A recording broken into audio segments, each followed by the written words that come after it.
from all, to all, with all, for all, through all. We thank the gods of creation. We thank the ancestors. We thank the forces of nature.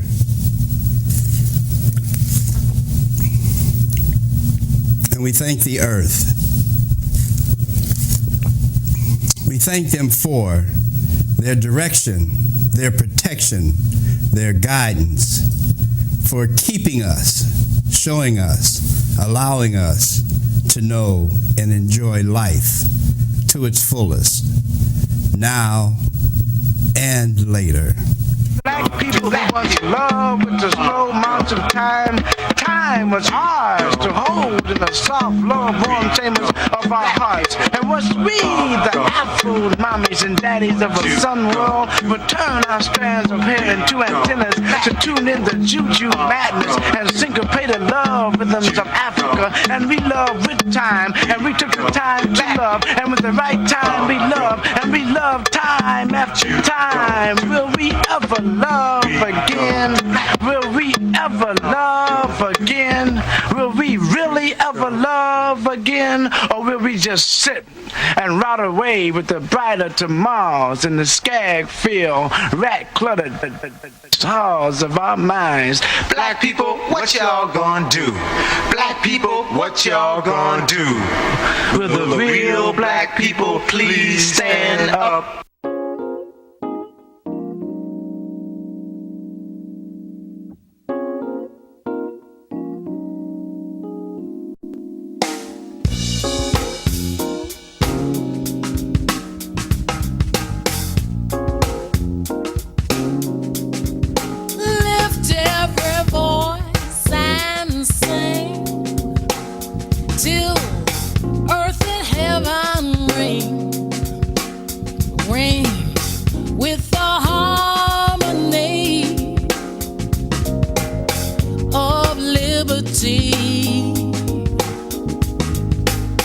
Let our rejoicing rise high as listening skies. Let it resound loud as the rolling sea.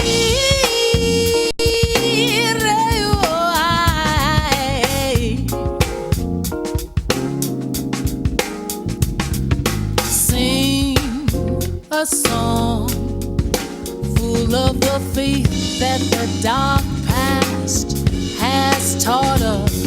Sing a song full of the hope that the present has brought us. Facing the rising sun of our new day begun. Let us march on till victory is won.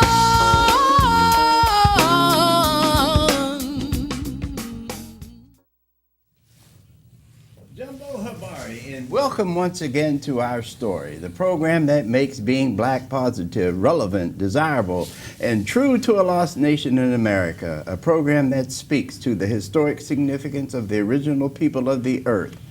Our Story Network takes pride in setting itself away from other programs that centers on entertainment or rhetorical mumbo-jumbo that misdirects your attention onto other things, that causes you to exhaust your resources and renders you brain dead. It is Our Story who talks about commitment to you and your people. It is Our Story that champions the reestablishment of the black genius that once ruled the world. It is Our Story that focuses you in on the rewards of black advocacy, black activism, black involvement, and black power. It is Our Story that encourages survival of the black race and solicits your involvement to that end. Black folks must remember, race first is the call of the day, and we as a people must, I say must, take the pledge if we, the people of the original race, expect to survive. As I take the many lessons I have received over the years and reflect upon them by sharing these lessons with my brothers and sisters, I realize the power that we as a people possess for the most part has gone unnoticed.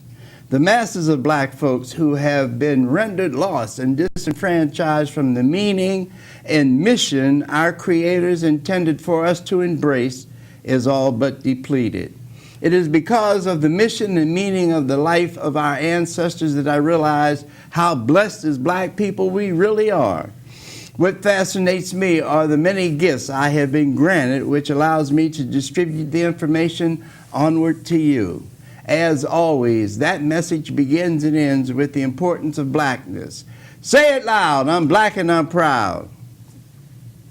Greetings, friends, comrades, family, the inquisitive onlookers, and our beloved viewers. Welcome, welcome, and welcome to Our Story Network. I have a question for you tonight. What is it going to take for you to take advantage of the education, revenue, and opportunities you have gathered over the years to realize you are being played by the system you are responsible for existing today? Just think about it. The current system you are protecting, fueling with your tax dollars is constantly moving to disenfranchise you and your family. Most of you do not know what the Constitution says about you as a people, you as a being, you as a taxpayer. Many of us are not aware of the political responsibilities we have being a taxpayer. Most of us look upon paying taxes as a mandate of the political subdivision. But the structure of government in this country mandates taxes as a privilege made possible by the people to serve the people. That means your electoral vote gives you the responsibility of determining what, when, and how much money each of us are responsible for. Equally, electoral votes gives you the opportunity of determining what services your government will provide for you and your family. Too many times, we as blacks look upon the government as belonging to someone or something else. The fact that blacks do not demand anything from the government says black people are still property of the government. A point of view that can be argued successfully with evidence from legislative records, actions from lawmakers, and leadership from people who pose to be black. The first indication that blacks are not welcome to the party, political parties that is, which answers why blacks have a lack of representation within the political parties where organized representation takes place. For this, the lack of organized representation at the political party level has kept blacks subservient in a country where blacks are responsible for building, protecting, and saving a landmass and government that has done everything to destroy and kill a people who make all things possible. Just because these people gave the white race everything they have from A to Z, and if you question that, you need to read Our Story, the original Holocaust, which demonstrates how and why the black race is the original race and the race that is responsible for everything we have today, both the good and the evil. The book is available at Community Book Center, 2523 Bayou Road, or Wayne's World and Sons, 2255 St. Claude Street, and Ronald Fletcher at 3501 Holiday Drive, Suite 405 on the West Bank. You can also order online by sending an email to wcjohnson76@yahoo.com and state you're interested in the book. You will receive an email invoice from PayPal. Make your payment and the book will be sent to you immediately. Now, I am one that updates his knowledge factor and openly shares that knowledge with whoever is willing to listen. This past Monday, I co-hosted Brother Malik on the Chuck Wagon Show. During one of the breaks, I started talking about the Mardi Gras Indians. I began repeating the history I was told was the history of the black masking Indians. Brother Malik stopped me and corrected me. After hearing his explanation, I invited him to be with us this evening so others could hear what sounds authentic and logical. On the other hand, Brother Malik has a message he wants to share with our viewers as well. So tonight, we will dedicate the hour to two topics, the Mardi Gras Indians and the message Brother Malik has for us. I want to share the statement I used explaining why the former slaves masked as Indians, and that was to respect and in honor of what the indigenous people did for the slaves. What do you say, Brother Malik? Straighten me out. For one thing, the Native Americans didn't do anything for the slave. And the slave didn't do anything for the Native American. You know, if I was a slave, I'm living a life as a slave, you know, what did the Native American do for me? You know, again, the Mardi Gras Indians, or what today would we call the Mardi Gras Indians, come from the oldest known African community in Louisiana, and that's the Maroons. Some people say about the Creole or the Cajuns, they came after the Maroons, right? The first Maroon village that I could, in my search, my research, was established in 1729. Now, we as a people didn't come here until 1722. So from 1729 all the way up until basically the 1960s, there was remnants of the Maroon communities that still exist here. Now, the Mardi Gras Indians, and one thing I want you to understand also, that not all Native American embraced us. Mm-hmm. All right. So when you look at a Maroon community, they wasn't only escaping from the French and later the Spanish, but they also was escaping from just slave hunters. Many of the slave hunters was free people of color. Many of them was also different tribes, especially the 5 civilized tribes. Mm-hmm. They all owned slaves, and they made money off of either selling us back, cause you could get what, a 2-year salary for capturing a Maroon. So because of this, they had to establish, first of all, how am I going to survive in these bayous? Like I said, we first came here in 1722, and at that time, they had just slaughtered the Homer Nation. All right, so they had killed basically all the men and enslaved the women and children. So with that came the inbreeding, because the first slaves that they brought here was basically males.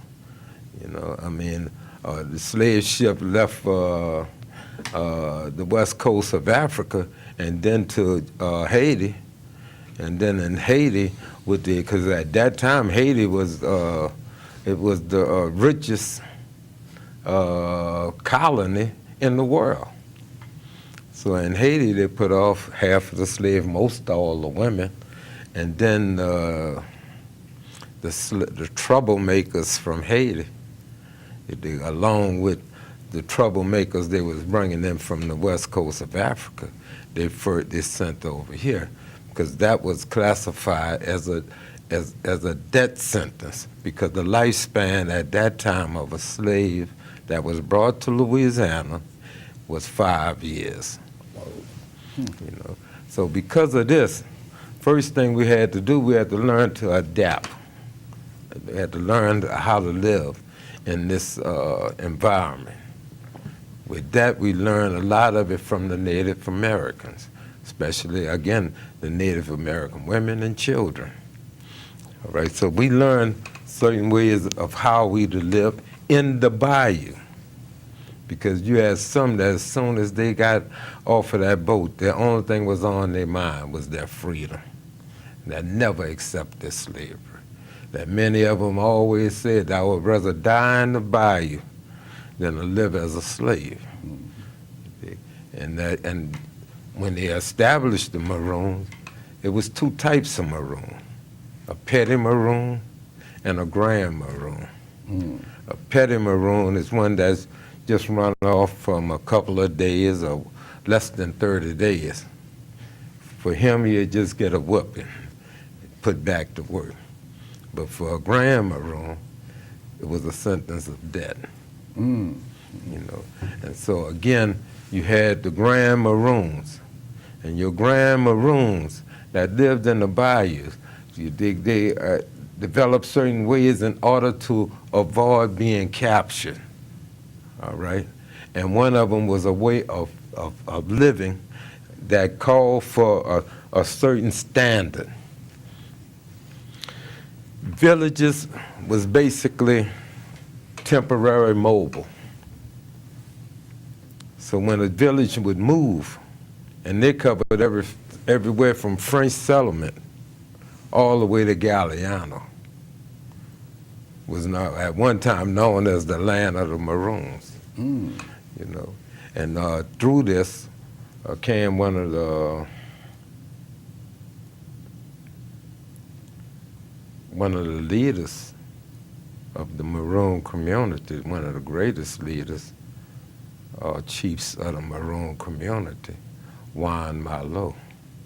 And Juan Malo, he avoided capture from the French for almost 20 years. And he established a certain way. And that way was that the first thing you send out is your scout to make sure everything is safe. You couldn't beat a drum, because a drum will give away your position. So what you do, that scout will give the message to the person who became known as the flag boy. And then the flag boy will give him the signal whether it's safe for the village to move or whether or not the village should stay. You dig? When the flag boy give the signal, he'll give it the signal to what we would call today a communication man or a communication officer. All right? But what they called him was the wild man. And why he was called a wild man? Because he was running around giving the message. You dig? That's who gave the message. That's who spread the message within. Because again, you didn't want a whole bunch of noise. Right. All right, because the way you're living. And with that, that's what give the village chance to move, either with the big chief or the second chief or third chief. These was people that was in command. So if something would happen to the big chief, then the second chief would automatically become the big chief. Then the third chief would automatically become the second chief. And if you had a fourth chief, he would become that. Those was the tactics. Those the tactics that are still celebrated today by the Mardi Gras Indians. All right? Now, the outfits, the suits. Some Indians cover from the way of a Wild Bill, a West show. Western, yeah. You know, that's how they got the Indians with the feathers and all that. But the Maroons, they was able to come into town, because for a while it was an unwritten policy by the French in the Maroon community that we allow you to come into New Orleans, you dig, for Mardi Gras, you dig, and we won't try to capture you. So that we could celebrate Mardi Gras, we'll let you come in and celebrate Mardi Gras. Well, then when they would come in, they didn't have clothes that like we have today where we could constantly change, because clothing at that time was based upon your survival. You couldn't wear the kind of clothes that a slave wore and live in the bayou. So you had to dress for living in the bayou. So that's how they came in. They came in dressed to live in the bayou, and they celebrated that way. Songs and the dance, that was the way that we did when we came in and celebrated. And that was the history that kept on going, because at one time we used to call them trappers, but they was Maroons. And they came way before the Cajuns. Because you got to remember, it was the Maroons that taught the Cajuns how to survive in the bayous. You dig? You see all these Cajun movies, TV program, you dig? But they won't give credit where credit is due. You dig? Because they don't want to say, because I'm going to tell you something. You show me a Cajun that's coming from Canada that knows how to live in the Louisiana bayous. That's impossible. It's so. I know a lot of people have heard of Stumps, and the role that Stumps played in the building of the Panama Canal. By him being a pharmacist, that he came up with a solution on how to deal with the mosquitoes that were causing malaria, which caused the French to abandon the canal, because that's, again, part of our connection. But it was the way that the Maroon had learned to live in the bayou, that he took that formula, that way that they have learned to deal with mosquitoes, patented it, gave it the name hoodoo magic. Went over and saved the investors on building that canal. It never would have been built without that hoodoo magic. And that came from the Maroons. The Maroon community played such a great role in our lives. When the War of 1812, when the Battle of New Orleans was fought, it was everybody talk about the battle that was fought in Chalmette. Yeah. But there also was a Battle of Algiers. All right? In the Battle of Algiers, the British won. And as they came down that canal, which was now Whitney Avenue, or L.B. Landry, as they came down, which was once called the Verret Canal, as they came down that canal, they came all the way to basically to Algiers Point. And the only reason why they didn't bomb New Orleans, because of the agreement that between Andrew Jackson and the general over the British, and that was this: that you allow us to make a dignified retreat, we'll leave. But as the British came down, they was freeing the slaves. And with it, the slaves that they left with the British, most of them was Maroons. You dig? The reason why L.B. Landry took on moniker of being called the Buccaneers was because of a Maroon. Because at that time, the only thing that had an automatic death sentence was to be a Buccaneer or to be a Maroon. So Maroons teamed up with Buccaneers, and they developed a way of life of equality. It wasn't no such thing as a difference in it. So, I mean, this is all our history. This is a history of resistance. This was a history of us showing others how to survive on our own, how to be self-sufficient, how to develop our own communities, or what they call villages. And that's one thing I wish that we as a people get back to calling our things villages instead of communities. Communities, yeah. Right, because you know, we didn't establish communities, but we always established villages. Yeah. You dig? And they tell about to take a a village to raise a child. I never heard nobody say to take a community, you know. But that's a part of our history. That's the richness of us. I mean, if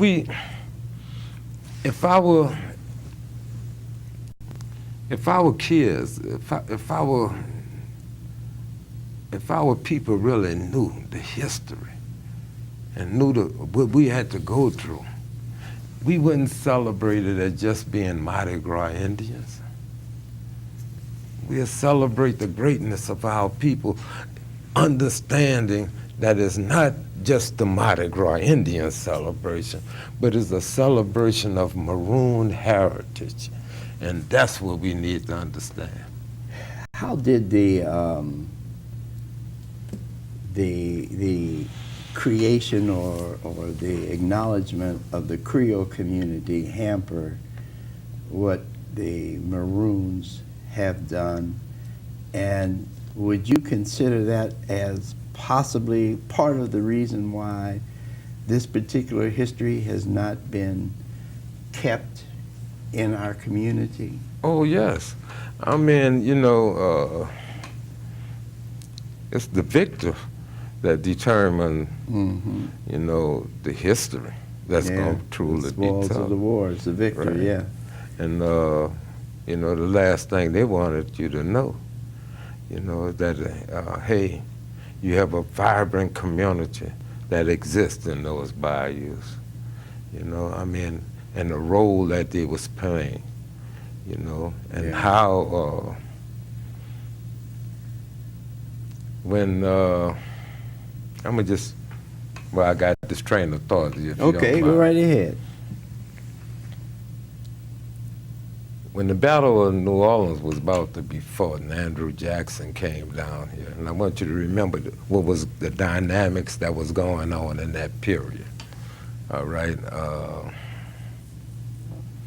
When the King of France was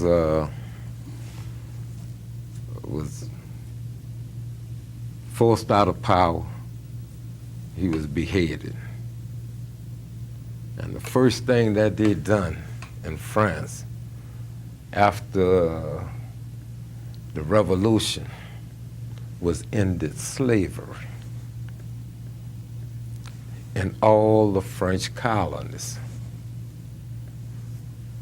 Louisiana was a French colony. So actually slavery was supposed to end in Louisiana, all right? People knew this. People knew this, you know, because word that got around because of, at that time by sea, many of us was pirates.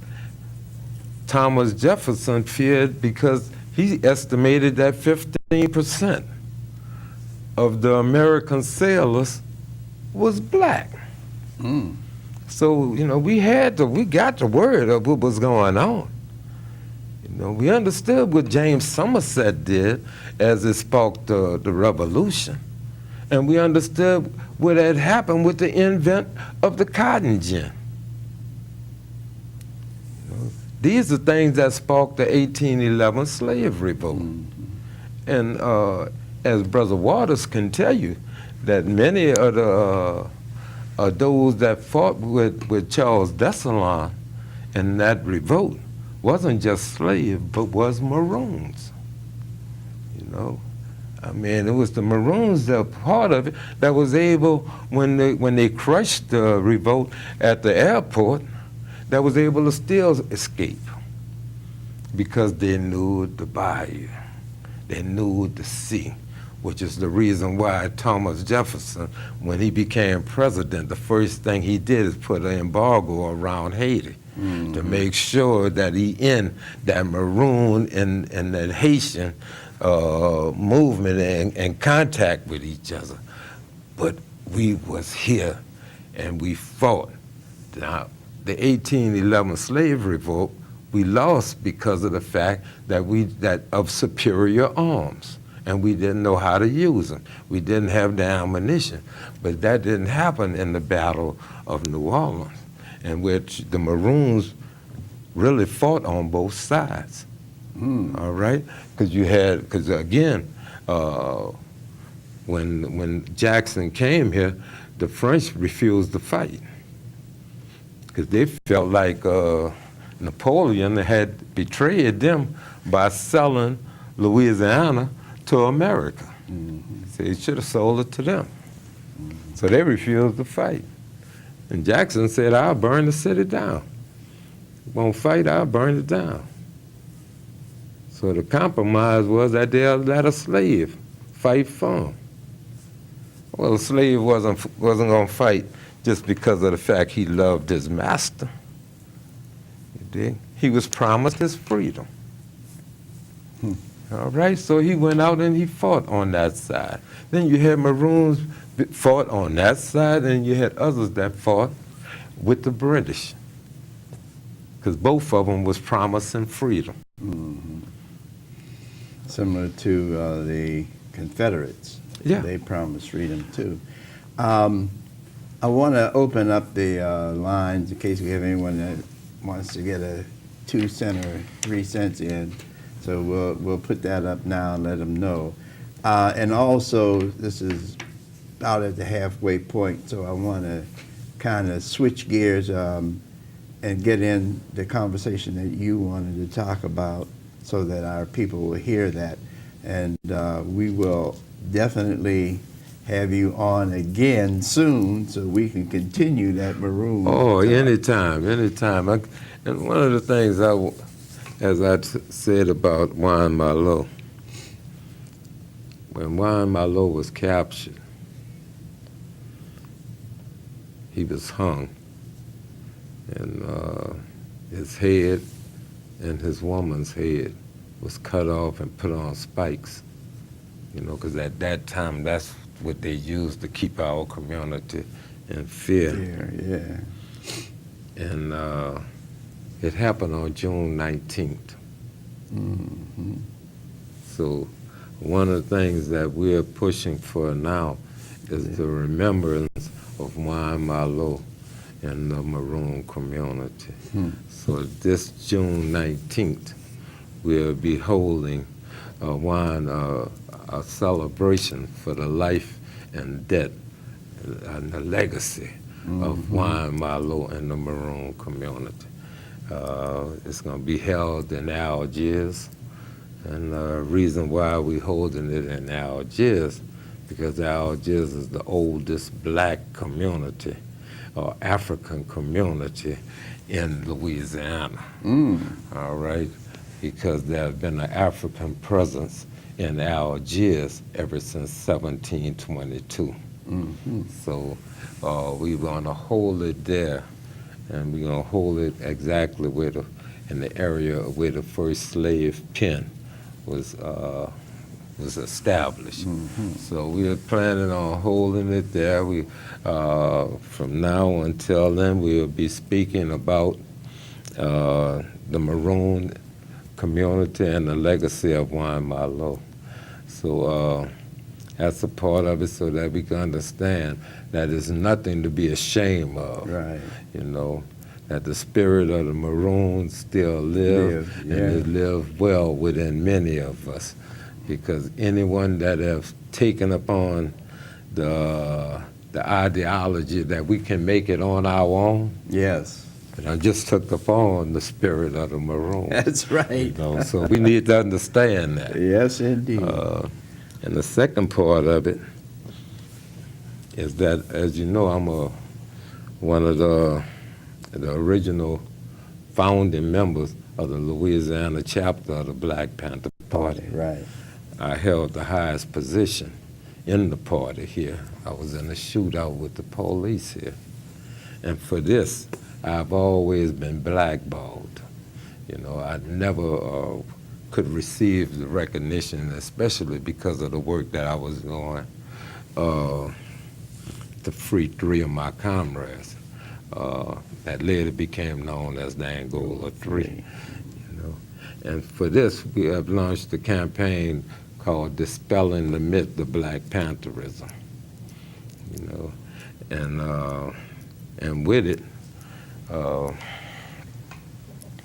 we have came up again under attack, because one of the last things they want anybody to know is that in the aftermath of Hurricane Katrina, it was the teachings of the Black Panther Party that saved almost 500,000 people that was impacted by these hurricanes, Hurricane Katrina and Rita.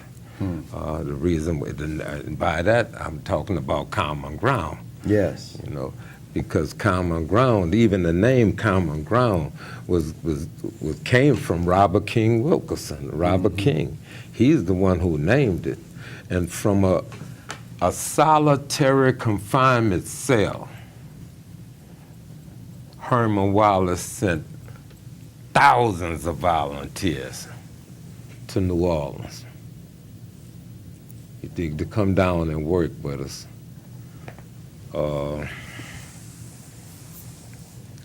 And for this, they drained every inch of his life out.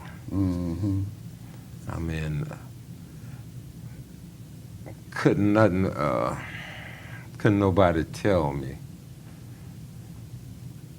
But then again, we live in a state that is ranked 50th in opportunity.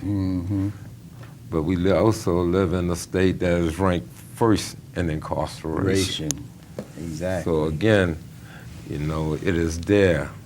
So again, with it, just like they wiped out the history and legacy of the Maroon community and of Juan Malo, they are trying to wipe out the history and legacy of the Black Panther Party. And by this, they have always camped out against me.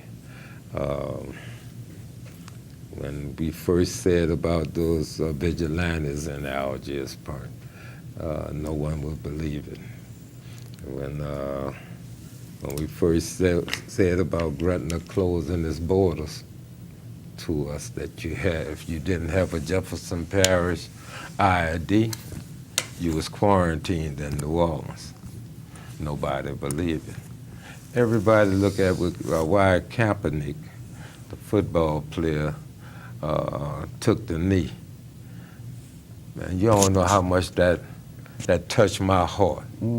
Because I know that we have a reason not to stand for that anthem. Yeah. Because if you could tell me that in America, as a black man living in New Orleans, I can't go in Gretna to find safety after the greatest hurricane that hit this country.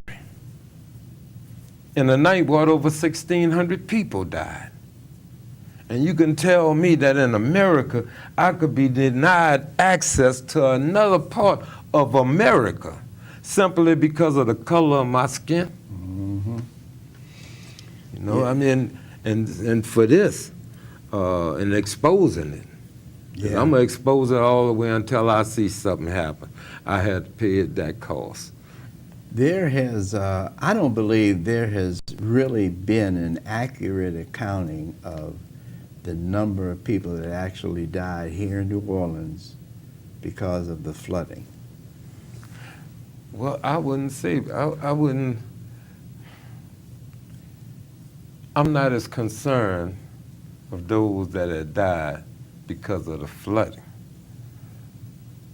We need to understand about those that died because they was murdered.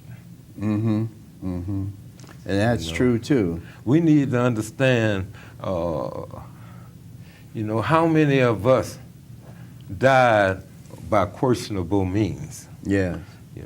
that were just blamed on the flooding. I've never really heard much talk about the vigilantes that used to just run up and down the streets of New Orleans, which was full of water, in their boats, taking pop shots at anything that moved. Well, they didn't take a pop shot at anything that moved, Yeah. but any people Yeah, right. that was any African people, and especially African males. Yes. Because once again, that's what it's about. They wasn't really worrying about the woman. They was worrying about that male. We have some that equate shooting young black males to shooting pheasants in South Dakota. Yeah. I mean, if a person would go online to Welcome to New Orleans, they would see it, but nothing have been done. It was swept under the rug because it's bad for tourism. But if this can happen once, it can happen again. That's right. That is true. If it can happen once, it can happen again. Yeah, and the Lord. only way that we can make sure that it don't happen to us again is by dissecting it, analyzing, not sweeping it under the rug, but dealing with it. You dig? Malcolm and the people Hurricane Relief Fund, they did they launched it with the tribunal. Yes. But nobody know about the tribunal. Yes. And after the tribunal, I believe in less than 6 months, our People Hurricane Relief Fund was broken up. Right. It was a thing in the past. Yeah. Because we need to understand also that Katrina was the very first hurricane that FEMA came under Homeland Security. And the Homeland Security treated every grassroots organization that came up at that time as terrorist organizations. That is true. And you don't hear about that. Right. People don't talk about that.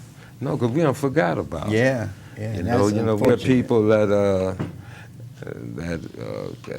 we have the rumor of being a city that care forgot, but really we are a city that forgot to care. Yeah, that's right. I'm going to, Brother Lamont from the UDA is with us lending support, so I'm going to go over here and holler at Brother Lamont and see if he has anything on his mind today. Brother Lamont? I just want to say it's a blessing and an honor to sit with two giants. You dig, as Brother Malik would call it, any of the OGs, man, that have put in work, man. I appreciate y'all. Appreciate being in y'all presence and, getting to soak up that wisdom and that knowledge. You dig? Need that connection, you dig, with the youth and the old. Not too old, though. You dig? Yeah. I know y'all got some more left in you. Yeah. But only thing I say is definitely everybody be on the lookout for the Juneteenth event, man. June 19th. We gonna really put a New Orleans twist to that holiday. Everybody celebrate the delay in freedom in the South just for after the proclamation. But we got that history with Juan Malo being executed down there in Jackson Square, right in front of St. Louis Cathedral, 80 years prior, on the same day as Juneteenth. So we definitely want to get a citywide event going. We want everybody, all the families to be out there, and we really want fellowship together. You dig, under that red, black, and green. Yeah. You know what I'm saying? Celebrating some real life New Orleans history and legacy that we all should be a part of, because that's ours. You know what I'm saying? So, man, definitely everybody come out if you can. We're going to be advertising. I'm sure we're going to come on the show again. It's 3 months out, so oh, yeah, we're going to definitely let the people know what's going step by step. Yes, indeed. Yes, indeed. Yeah, I'm telling you. And that's, that's one of the things I've always done, and that is make this available, especially on subject matters that the mass media refuses to cover or allow to be mentioned over their airwaves. And that's why it's called Our Story, because we're talking about us. We're talking about things that have happened to us. We're talking about the things that continue to happen to us and what we need to do to resolve or solve our predicament. Oh, yes, and I'm going to tell you, WC, I'm not as much a religious person as I am a spiritual person. I realize the spirit, I try to look for the spirituality in all events. The shootout I was in Desire, happened on September the 15th, which was the 7th anniversary of the Birmingham bombing and the killings of 2 young brothers also on that same day up in Birmingham. The police shot at us for a half an hour. Oh, maybe 15 to 20,000 rounds was shot in a wooden house, and it didn't hit anyone. When Katrina happened, the 28th of August, that hurricane was heading straight for the city of New Orleans. But on that day, it deviated just enough that it spared us and hit Pearlington, Mississippi. If it would have hit New Orleans the way it hit Pearlington, we would have lost that 60,000 that was predicted with Hurricane Pam, all right? But it didn't hit us, we were spared. But that was the 50th anniversary of the murder of Emmett Till. You know, so I look at this with the brother Lamont, and which I thank the Most High for Sonny Patterson, who put us together. You know, he was doing an event on December the 10th at the Circle Food Store. And then when I met him and he told me about the event he had did on December the 10th and the fact that he was planning on doing another event on December the 10th, it hit me. It touched my spirit because December the 10th is International Human Rights Day, and the entire civil rights movement was based upon that declaration, you know. And so it hit me that here's a young brother not knowing it, but was doing it on that day. You dig? And then when he did it last year, it was on the 69th anniversary. But here, this year, we coming up on the 70th anniversary. Yeah. So you could look forward for information that we'll be doing on making sure that we understand the importance of that declaration, and that we need to make sure that especially our youth know the sacrifices that was made in order for that declaration to be established. I truly believe as a spiritual person, that's the reason why the United Nations didn't fall like the way of the path of the League of Nations. Yeah. You know, because the League of Nations was based upon one race, the white race. That's right. You know, but the United Nations was based upon human dignity, you dig, of mankind. And that's the reason why I'm going to be launching a campaign, because one thing I seen that touched me today when I was reading what you had wrote about paying taxes, you know, because again, I know that if we had created an organization and have, and if it was done by individuals outside of the Maroon or the Black Panther Party, it would be recognized. I would be mayor. Yes. You know, but because of the fact that it wasn't, you dig, that I am who I am, you dig, the city, again, have never recognized it. But then they want me to pay taxes. Yeah. And that's, and I believe that's unjust. You know, again, So I've been fighting them for the taxes on my home, because again, if my mother's home, a home that we've been owning now for over 50 years, if I would have been white, it would be a historic site, because Common Ground Collective, and Common Ground Health Clinic was all founded in my mother's home. In the aftermath of Katrina and right before Rita, as you know, came a period, nobody went out there and clean those storm drains in Algiers, but the volunteers that we had at my mother's home.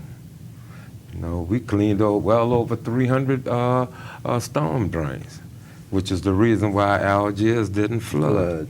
You know, we never even got a thank you. But then you asked me to pay taxes. Yeah. But nobody is talking about what happened to Henry Glover.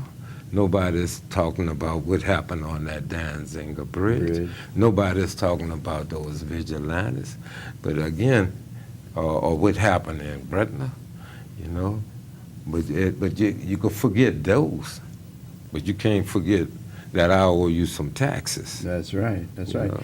You know, and we only have a few minutes left, but I want to say this because you're talking about recognition that we do not get. And you mentioned two organizations that I need to emphasize, and that is the Black Panther Party, who created a lot of programs Oh, yes. that the Democratic Party took credit for after the fact. Well, you know, you got to remember that wasn't the first time. Ah, you're The right. Democratic Party took credit for the many of the programs that the United Negro Improvement Association had established under Exactly. the Honorable Marcus Garvey. That's So right. it wasn't the first time that they have taken credit from us, but the uniqueness of us, the greatness of us,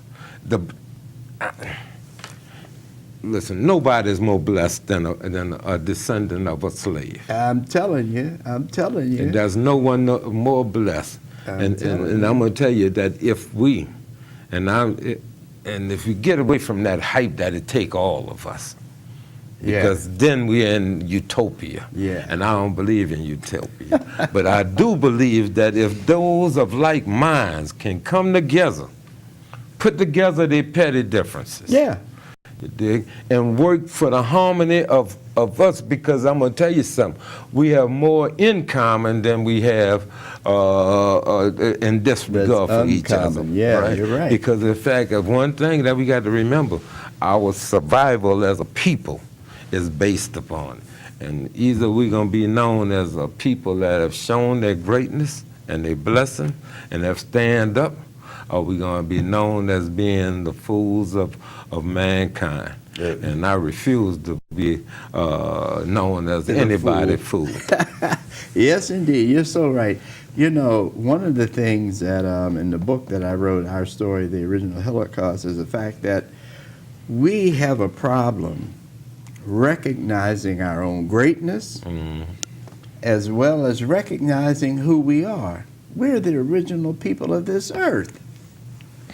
But right. we allow someone else to come, take our birthrights, take our place, and then sell to us that they're greater than we are and that we should be humble to them. But see, when you look at what we have done to ourselves, Yes. that we are paying that cost, which is the reason why I truly believe spiritually that Africa is in the shape that it's in. Yeah. Until the African nations that took part in that slave trade come to the table and understand what they have done, understand what it have cost them, how the Europeans took over 120 or 130 million people from there. Yeah, all of them didn't die on the ships boat coming over, right? but they died on that march from the interior of Africa To the to the coast. coast. Yeah. You know, we have to go, because they say only 1 out of every 10 made it. Yeah. So we need to understand the role that we played. And again, what it did for taking away the black man. Yeah, I know. Because that's what they enslaved, because all these African chiefmen wanted the women, but they didn't want the men. No. But soon as they got rid of that many men, came the Berlin Conference. And next thing you know, they had carved up Africa, because they had depleted Africa of its warriors. We're going to have to leave it there. We have the fastest hour in television. I want to thank you, my brother Malik, for being with us, and you will be inviting you back again real soon, because we're going to get more into June 19th and let the people know what's going on. Brother Lamont, it's always a pleasure. Thank you for being here in support of Brother Malik and the show. Appreciate that, and we'll be seeing you as well very soon. Yes, indeed. Want to thank everyone out there who took time to be with us today. You have the information for me. You can get it. It'll be up on the screen. Give us a call or email us and let us know what is on your minds as far as our community is concerned. Then maybe we can have you up here talking about the things that you know about. We appreciate you. We encourage you to stay strong. We encourage you to stay black. But most importantly, we encourage you to stay committed to blackness. Until we meet again, brothers and sisters, Uhuru Sasa Mgawa.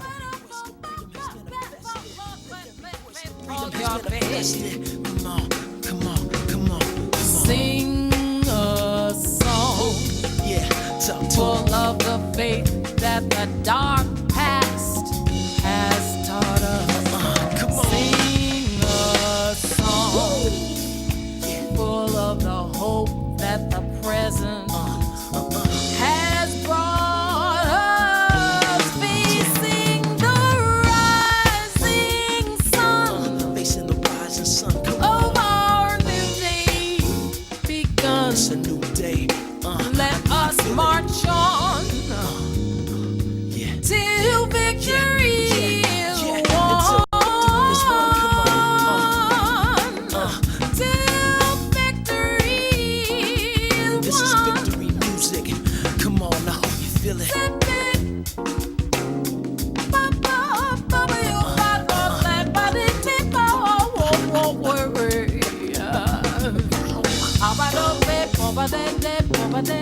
Over